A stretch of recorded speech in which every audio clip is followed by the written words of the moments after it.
নমস্কাৰ গ্ৰহণ কৰিব প্ৰিয় সতীৰ্থসকল।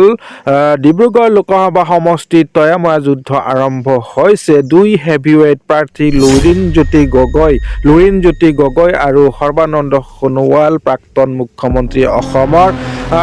লুৰিণ জ্যোতি গগৈয়ে একেবাৰে এক প্ৰকাৰ সাৰ চাবনেৰে ধুই দিছে সৰ্বানন্দ সোণোৱালক। সৰ্বানন্দ সোণোৱালে বিগত দিনত কিমান প্ৰতিশ্ৰুতি দিছিল, বিজেপি চৰকাৰে কিমান প্ৰতিশ্ৰুতি দিছিল আৰু কিমানখিনি পালন কৰিলে সেয়া হয়তো বিজেপি চৰকাৰ বা সৰ্বানন্দ সোণোৱালৰ মনতেই নাই। কিন্তু লুৰিণ জ্যোতিয়ে আজি গোটেইখিনি বিস্ফোৰণ ঘটাই দিছে, একেবাৰে নাৰ চাফা কৰি দিছে। চাব এই ভিডিঅ'টোত মই দেখুৱাবলৈ লৈছোঁ আপোনালোকক এটি বিশেষ ভিডিঅ'। লুৰিণ জ্যোতিয়ে একেবাৰে বিস্ফোৰণ ঘটাই দিছে, চাই লওক। কৰিছে নেকি? আমি সেইকাৰণে আজি প্ৰত্যাহ্বান জনাইছোঁ, কি কাম কৰিলে জাতীয় বিষয় 6 জনগোষ্ঠী জনজাতিকৰণ হ'ল নেকি? অসম চুক্তিৰ 6 নম্বৰ দফা কাৰ্যকৰী হ'ল নেকি? বান গৰাখহনীয়া সমস্যা ৰাষ্ট্ৰীয় সমস্যা হিচাপে ঘোষণা হ'ল নেকি? আমাক বানমুক্ত অসম কৈছিলে নহয়, প্ৰদূষণমুক্ত অসম বুলি কোৱাৰ পাছত এতিয়া গুৱাহাটী ভাৰতবৰ্ষৰ ভিতৰতে আটাইতকৈ বেছি মানে দ্বিতীয় প্ৰদূষিত চহৰ। তেওঁতো মুখ্যমন্ত্ৰী আছিলে। আমাৰ টুইন টাৱাৰ হ'লনে নাই? আমি এই প্ৰশ্ন এতিয়া আনিছোঁ। ব্ৰহ্মপুত্ৰ খান্দিম বুলি কৈছিলে, খান্দিলে নাই? ব্ৰহ্মপুত্ৰৰ কাষত য'ত গৰাখহনীয়া আছে এইবোৰ আজি চকুলো আমাৰ, এইবোৰ তেওঁতো গৰাখহনীয়া ৰোধ কৰাৰ কথা আছিল। দুয়োফালে এক্সপ্ৰেছ হাইৱে বিচাৰি এতিয়া ৰাইজে গোটেই বিচাৰি ফুৰে। গাড়ী এক্সপ্ৰেছ হাইৱেত চলাবৰ কাৰণে সকলোৱে ৰাস্তা বিচাৰি পোৱা নাই। তেওঁ বনাম বুলি কোৱা আৰু এক্সপ্ৰেছ হাইৱে 5গৰাকীকে মানুহক গুলীয়াই হত্যা কৰিলে।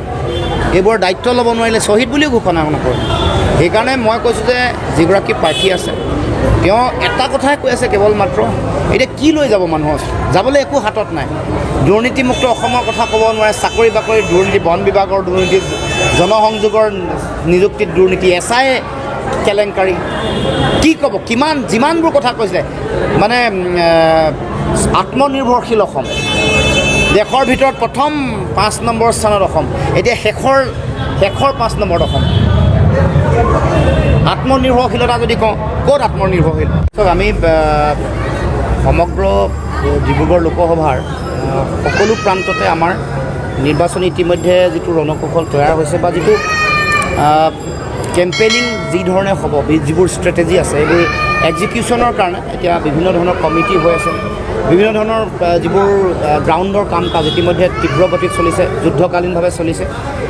আমাৰ এটা কেম্পেইনিং ডিজাইন আৰু ষ্ট্ৰেটেজি আছে কেনেকৈ কৰিম। আৰু আমি মানে প্ৰদৰ্শনধৰ্মীতকৈ মানুহৰ মাজত মাছ কানেক্টিভিটি যিমান পাৰি বঢ়াবলৈ চেষ্টা কৰিছোঁ। সেইকাৰণে পকেট মিটিং, গ্ৰুপ মিটিং, আপোনালোকে দেখিব যে বাইক ৰেলী বা গাড়ী ৰেলী আমি একো কৰা নাই এতিয়ালৈকে। আপোনালোকে মন কৰিছে চাগে। আমাৰ মেইন কথাটো হ'ল কমন মানুহৰ ওচৰলৈ যাম, মনৰ কথা কওঁ, কি প্ৰয়োজন আছে, কি কৰাৰ প্ৰয়োজনীয়তা আছে, কি নকৰিলে বা আমাৰ সপোন কি, মোক দায়িত্ব দিলে মই কি কৰিব খোজোঁ, যিবোৰ কাম আজিলৈকে নহ'ল। এটা সন্মানীয় লোকসভা সমষ্টিত প্ৰয়োজনীয় যিবোৰ কাম, সেই কামবোৰ কৰা হোৱা নাই। কাৰ দুৰ্বলতা? আমাৰ জনপ্ৰতিনিধিৰ দুৰ্বলতা।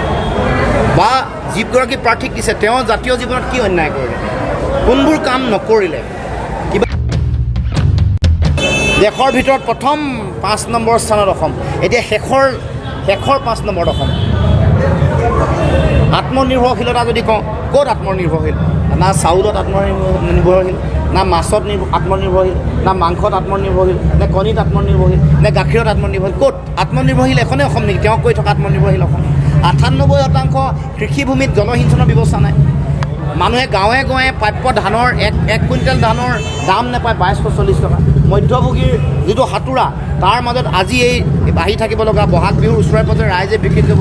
তাত ধান আটাইতকৈ বেছি ধানৰ দাম 1 কুইণ্টেলত যদি পায় 1300 টকা পায়, 1500 টকা পায়। এয়া হ'ল অৱস্থা।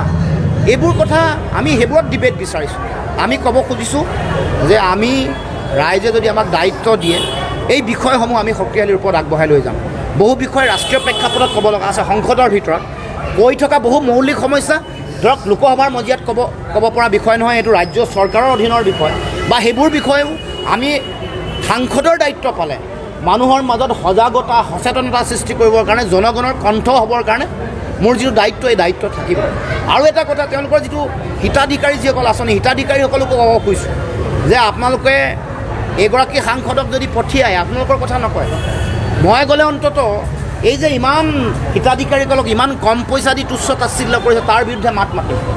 1200 টকা 1250 টকা 1200 টকাত আমাৰ যি সন্মানীয় ৰান্ধনীসকলক অন্যায় কৰা নাই জানো অপমান কৰিছে 6000 টকা অৰুণোদয়সকলৰ যিসকল আছে আমাৰ অংগনবাদী কৰ্মী 6000 টকা দিয়ে আন্দোলন কৰি আছে তেওঁলোকক ক'ব খুজিছোঁ যে আপোনালোকৰ যিটো অন্যায় কৰিছে আপোনালোকে পাব লগা প্ৰাপ্য অধিকাৰ অংগনবাদী কৰ্মকৰ্তাই হওক ৰান্ধনীয়ে হওক আমাৰ যিসকল OPS বিচৰা যিসকল সংগ্ৰামী কৰ্মচাৰী হওক আমাৰ যিসকল শিক্ষক হওক ভেঞ্চাৰ স্কুলৰ যিসকল শিক্ষক হওক তেওঁলোকৰ একো কথা তেওঁলোকে গুৰুত্ব নিদিয়ে মই অন্ততঃ কম আমাৰ যিসকল ক্ষুদ্ৰ ব্যৱসায়ী তেওঁলোক এতিয়া ভাৰাক্ৰান্ত এতিয়া আমাৰ যিসকল ঠিকাদাৰ আছে 25,000 কোটি টকা আজিও পাবলৈ আপুনি খবৰ লওকচোন তিনিচুকীয়া জিলাৰ বা ডিব্ৰুগড় জিলাৰ যিবোৰ ঠিকাদাৰ আছে তেওঁলোকৰ অৱস্থা ভাল নহয় তেওঁলোকে বিল পোৱা নাই 25,000 কোটি টকা আজিও পাবলৈ আছে গতিকে অন্ততঃ আমাক যদি দায়িত্ব দিয়ে সংসদৰ মজিয়াত এই কথাবোৰ উত্থাপন কৰিব পাৰিম চলি থকা কয়লা চিণ্ডিকেট চলি থকা গৰু চিণ্ডিকেট এইবোৰৰ সম্পৰ্কত ৰেড হল মাইনিং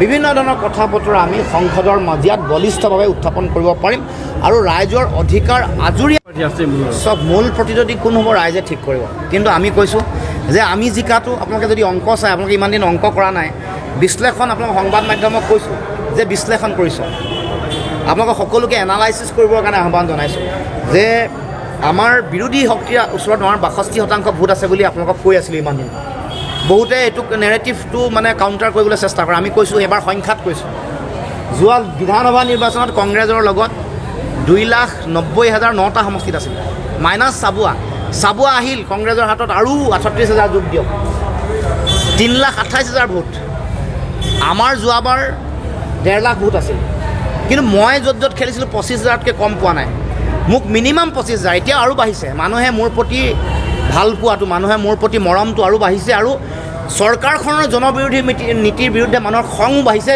দুটা যদি সন্মিলিতভাৱে লয় আৰু 5,000 বাঢ়িলে মানে 30,000কৈ যদি ধৰে 10টা সমষ্টিত 3 lakh vote 3,28,000 plus 3 lakh 6,28,000 vote বিৰোধী শক্তিৰ লগত আছে জিকিবৰ কাৰণে 5.5 লাখ ভোট লাগে আৰু 33 প্লাছ 6 39,000 ভোট আৰু নিৰ্দলীয় ভোট যোগ দিব কৈছোঁ যোগ দিলে বিৰোধী শক্তি জিকি আছে বিৰোধী ঐক্য মঞ্চ জিকি আছে এইটো স্পষ্ট আপোনালোকক এনালাইচিছ কৰি চাব মই দৰকাৰ হ'লে সকলো তথ্য পাতি দি দিম গতিকে আমাৰ লগত ৰাইজ আছে বিৰোধীৰ লগত ৰাইজ আছে আৰু বাকী আপুনি যিটো কথা কৈছে তিনিকোণীয়া প্ৰতিদ্বন্দ্বিতা ৰাইজে চাব কোন কাৰ লগত হাৰিব বিজেপি তেওঁকহে ভোট দিব ভোটটো নষ্ট কৰিবলৈ কোনেও নিদিয়ে মানে বিজেপিক সহায় কৰিবলৈ উঠিছে নে বিজেপিৰ লগত যুঁজিবলৈ উঠিছে এইটোতো স্পষ্ট গতিকে এইটোৱে কথা